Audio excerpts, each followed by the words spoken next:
নির্দিষ্ট স্থানে নয়, রাস্তার ধারে জমছে আবর্জনার পাহাড়। বর্জ্যের স্তূপ থেকে ছড়াচ্ছে দুর্গন্ধ, রোগ জীবাণু, দূষিত হচ্ছে পরিবেশ। কে বা কারা রাস্তায় আবর্জনা ফেলছে তা ধরতে এবার অভিনব উদ্যোগ। বালুরঘাট শহরের বিভিন্ন রাস্তায় ক্যামেরা লাগিয়ে নজরদারির ভাবনা পুরসভার। চোর, গুন্ডা, বদমাইশ ধরতে নয়, এবার সিসিটিভির ক্যামেরায় ধরা পড়বেন দায়িত্ব জ্ঞানহীন নাগরিকরা। মূলত যারা পরিবেশ এবং প্রতিবেশীদের কথা না ভেবে রাস্তায় যেখানে সেখানে আবর্জনা ফেলেন, তাদের শায়েস্তা করতে অভিনব উদ্যোগ বালুরঘাট পুরসভা। বালুরঘাট শহর জুড়ে বিভিন্ন রাস্তায় লাগানো হচ্ছে সিসিটিভি।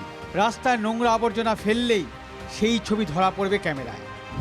বালুরঘাটের সাধনা মোড় সংলগ্ন রাস্তায় লাগানো হলো সিসিটিভি। নজরদারির জন্য বসানো হয়েছে 2টি ক্যামেরা। পরিষ্কার পরিচ্ছন্নতা বজায় লাগানো হয়েছে সতর্কীকরণ বোর্ড।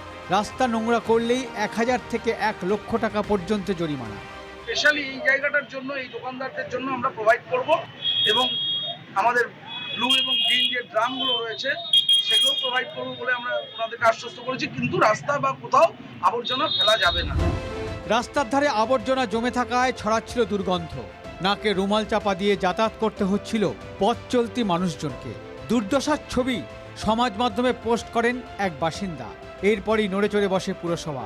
আপাতত বালুরঘাট পুরসভার 25টি ওয়ার্ডের 3 থেকে 4টি জায়গা চিহ্নিত করা হলেও পরে আরও অন্যান্য জায়গায় ক্যামেরা লাগানো হবে বলে সূত্রের খবর। বালুরঘাট পুরসভার উদ্যোগকে সাধুবাদ জানিয়েছেন স্থানীয় ব্যবসায়ী ও বাসিন্দাদের একাংশ। মিউনিসিপ্যালিটির সাথে সাথে আমাদেরও দেখতে হবে যাতে আমরা যেখানে সেখানে নোংরা আবর্জনা না ফেলি।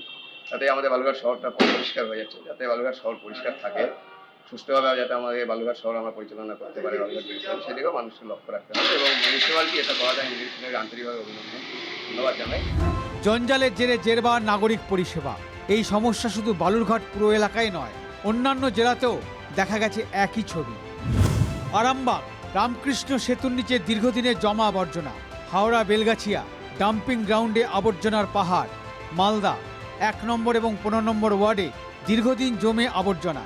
বারুইপুর ডাম্পিং গ্রাউন্ডে বিষাক্ত ধোঁয়ায় নাভিশ্বাস বাসিন্দাদের। কলকাতা বিভিন্ন ডাম্পিং গ্রাউন্ডে জমা বর্জ্যে বিপর্যয়ের আশঙ্কা। এত বড় অঙ্কের জরিমানা থেকে সিসিটিভিতে নজরদারি। যেখানে সেখানে ময়লা ফেলা বন্ধ করতে রাজ্যের বিভিন্ন প্রান্তে একাধিক পদক্ষেপ করছে পুরসভাগুলো, কিন্তু তারপরও হুঁশ ফিরছে না। নাগরিকদের মধ্যে কবে ফিরবে সিভিক সেন্স? বালুরঘাট থেকে রূপক সরকারের রিপোর্ট, TV9 বাংলা।